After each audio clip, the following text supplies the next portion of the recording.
Hey guys, welcome back to my channel. Today I am coming to you with a bare face and my chunky twists because today is wash day. The last time I did a wash day video, it got so much love, so I figured today I'd do something similar, not completely similar but somewhat similar. So I hope that you guys will love this video. When I tell you I have pushed my wash day for so long, I have been so lazy, guys, and my hair has not been loving that. It's very dry. So today I've decided to try a DIY protein treatment. It's also partly because I really am not in a position to go to town and just get the products that I normally use. So I just figured it's probably the best time to try out this DIY protein treatment that I have seen a couple of times on YouTube, on blogs, and all of that. So I hope that you guys will enjoy this video. I hope that you will also be trying it out. But before we get into all of that, if you're not yet subscribed to my channel, please do hit that subscribe button and hit the notification bell so that you're notified every single time I post a video. So let's go right on ahead and start with this wash day. So you will need an avocado. As you can see, I have a really nice avocado, you guys. I actually felt bad I had to use that on my hair because I love avocados so much. So I'm just removing that and I'm putting it in the bowl. As you can see in the photo, we also have 2 eggs. I chose to use 2 eggs because they were really tiny, so I felt like one would not be enough. I'm also adding 2 tablespoons of olive oil.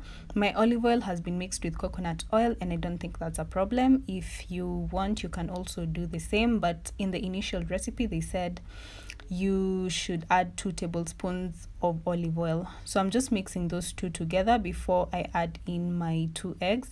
The reason I did not just put the egg directly is because you might have a bad egg and you will ruin the whole thing.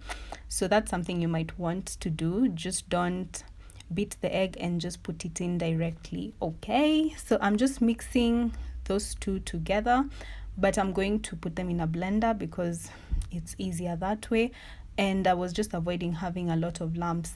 I still ended up with a couple of lumps, but it was definitely so much better. As you can see, I've ended up with a really nice thick paste. I love the consistency. I love that it's not too runny, so it's going to be perfect to work with.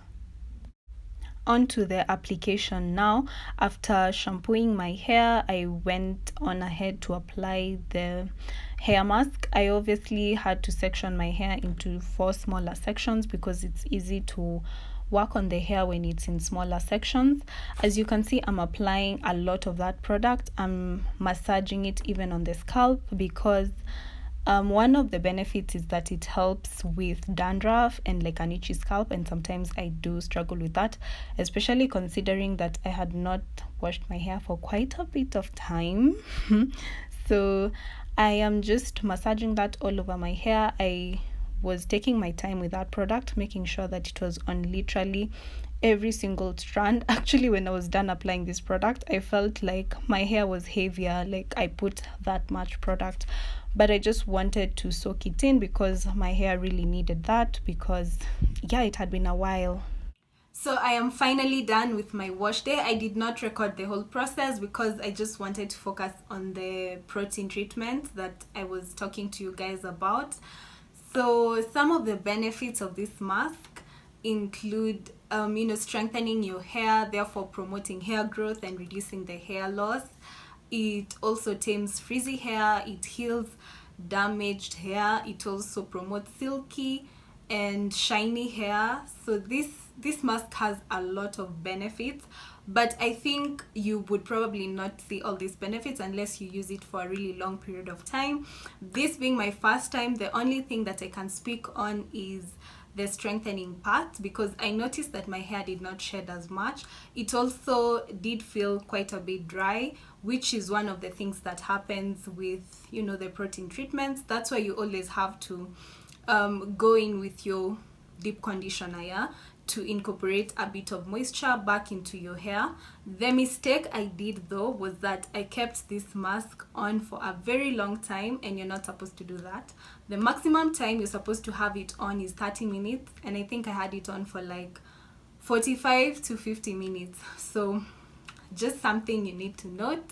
The other thing I did that you're probably not supposed to do is to use a heat cup. Ooh, that's a really big mistake, because what happens is that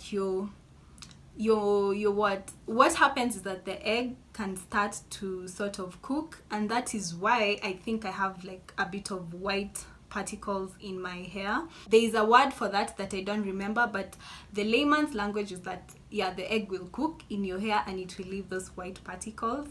So yeah, don't use the heat cup. And even when you're washing out the hair mask, make sure that the water in the shower or the water that you're using is not very hot, otherwise the same thing will happen. Overall, I think the mask did an amazing job, and it's a mask that I will definitely be incorporating once in a while. The other thing that I was really worried about is the smell of the egg, and it was not even that strong. And the fact that you also deep condition afterwards and you also condition, that just clears out the little smell that was there. Yeah, so in case you're like me and you're a bit worried about the smell of the egg, you don't really need to be, because it's not that strong.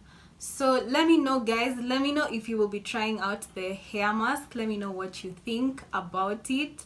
Don't forget to like, share, comment, and of course subscribe to my channel. Thank you so much for watching. I will see you guys in my next one. Bye.